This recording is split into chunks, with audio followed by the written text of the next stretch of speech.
I thought to myself, I know I have spinal issues, and the reason why I sit here so much, I'm just giving you guys a 2-minute heads up. The reason why I sit here so much, well, I try to sit here at least a little bit. I know you guys are wondering why I make 5-minute videos to 5 to 10 minutes. Well, one, because I don't want you guys to get bored. Two, I make 2 videos a day. Hopefully I can, if I can sit here long enough, because I do have spinal issues.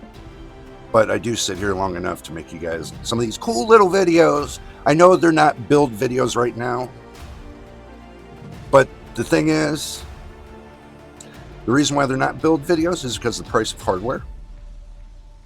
I'd rather not steer you guys into the direction of worried about the hardware right now, because I can tell you the hardware scene isn't looking good. Prices are still high, and until the prices come down, I'm kind of doing these Tower series videos, kind of breaking the ice a little bit with my subscribers and my viewers, and hopefully the viewers become subscribers. And I just wanted you guys to know that, so you don't think that I'm just making this off of the wall kind of thing. But no, I'm doing this because there's some things that I want to get out there. There's some things that people might not know, but it's not to bash the companies. It's actually to bring the truth to the light. Everybody kind of shoved under the rug kind of thing. But when it comes down to it, VRAM of all used to be simple. More memory meant more performance, more freedom, more headroom, but that was before the Mirage.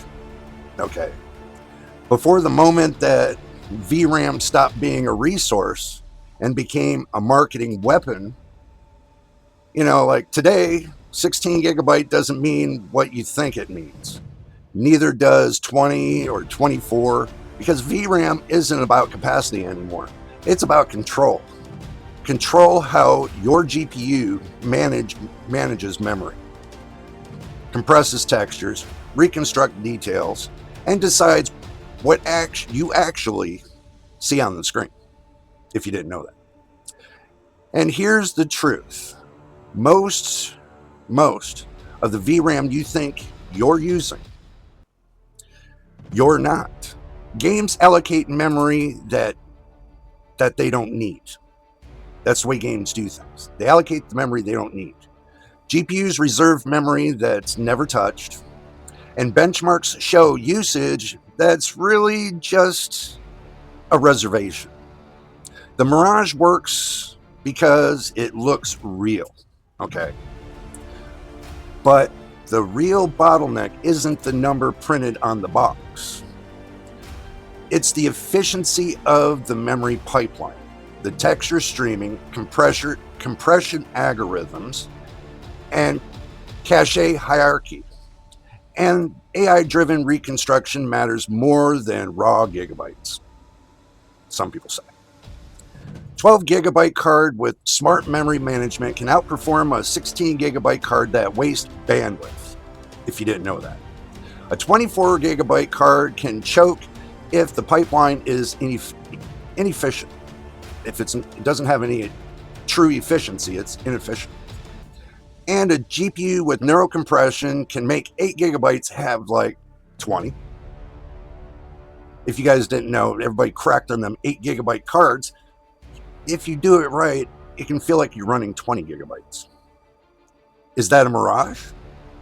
The illusion that the capacity equals capacity, or not capacity, but capability. Think about it. The illusion that capacity equals capability. Leave a comment down below which one you think is better, capacity or compatibility. But the truth is that RAM is no longer a bucket. It's a system that decides what loads, what streams, what gets compressed, and what gets hallucinated by AI. Seriously, AI is big hallucination. But anyway, And if you don't understand the system, the numbers will lie to you. This is the VRAM Floor. Understand that. And the tower just revealed another illusion. Truth, collapse, and repeat. Like I said, truth, collapse, and repeat. See, guys, you have to understand something about RAM. When you're playing a game, if you have a certain GPU, right? Here, I'm going to pull out, let's say, this one right here.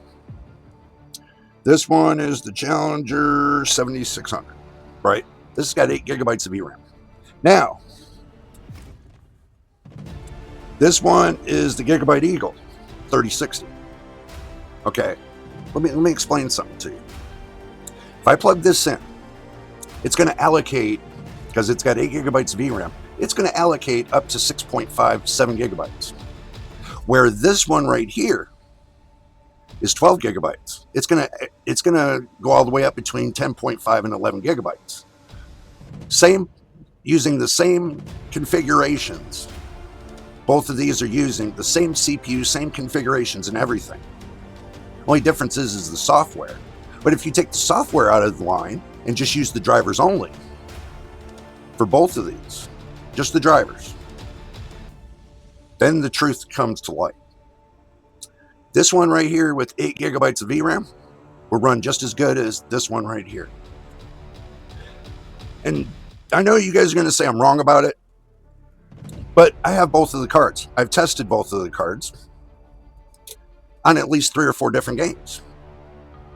And I can tell you this, all in all, with both of them running on the same CPU, same BIOS configurations, just drivers only, and the one that's controlling it, and MSI Afterburner controlling, keeping it stable.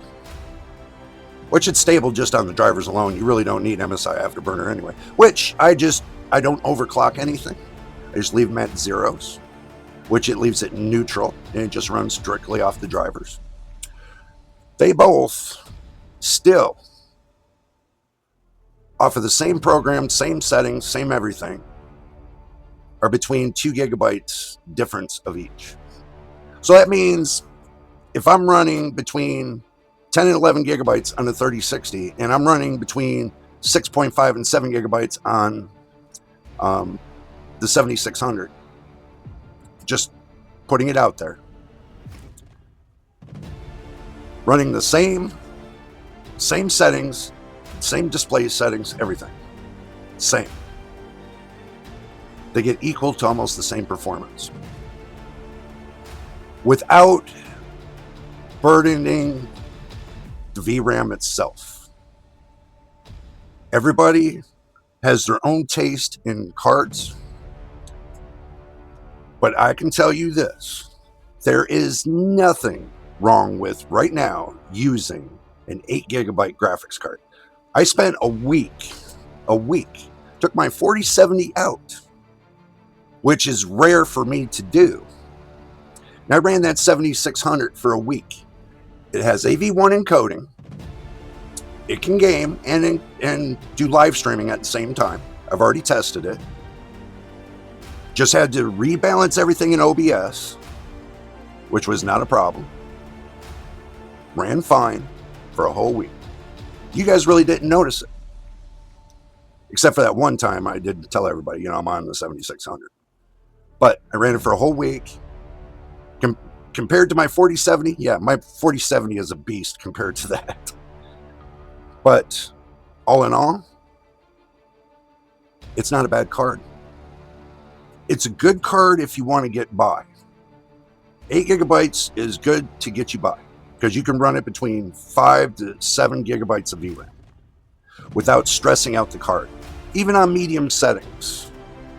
You can get by with it. Even 1440p, if you set it up right, you can get by with it. So yeah, I know there's going to be a lot of people that's going to be naysaying on that. I'm already going to tell you guys. Don't be naysaying it on too hard, because I have the cards here. next to me, and I've already tested them. So I know it for the fact and the true fact of what they do. I've already put them through hell and back. I mean, hell and back. And they've already been there. And I can tell you, on this 4K monitor at 1440p, they run beautiful. 6.5 to 7 gigabytes of VRAM max used. I don't have a problem with that. No stuttering, no artifacting, no nothing. That's perfect gameplay. When you got no stuttering, no artifacting, perfect. I'm not looking for the flickers and everything else. You know, I'm not looking for the little stuff that just pops up once in a blue, because I don't even see it, even though I got my peepers on. But I know you guys might think different, but guys, it's just a good go-to card. Let's say, you know, your 5090 burned down the house and the only thing you got left is an 8 gigabyte card. Don't knock it. Especially when it's your backup card. It's a good backup card. I'm not saying it's your daily driver. It could be. I did it for a week. I'm not complaining about it. Maybe because I think differently about it. Maybe because I'm used to the VRAM on graphics cards going back to the early days of being 16 kilobytes. Maybe. Maybe I'm still used to 128 megabytes of VRAM. Maybe I'm used to 256 megabytes of VRAM. Maybe I'm used to the 512 megabytes of VRAM. Who knows? But today, compared to when I first started, I gotta love the graphics, man. No matter what card I use, I love the graphics, regardless. But anyway, guys, enough with the, give you my 2 cents. We'll just cut it right here. More videos to make, more to come. So, first time here, hit the subscribe button. If you don't know it, just hit the subscribe. Keep me busy. Hit the positive like button. Keep YouTube busy. Until the next time, in the next video. You know what it is. We'll see you on the next one. I don't ever slow up, no I don't take shit. I got no love for the fakeness. If you wanna play tough and wanna hate this, I'll always show up. I don't ever slow up, no I don't take shit. I got no love for the fakeness. If you wanna play tough and wanna hate this, I'll always show up.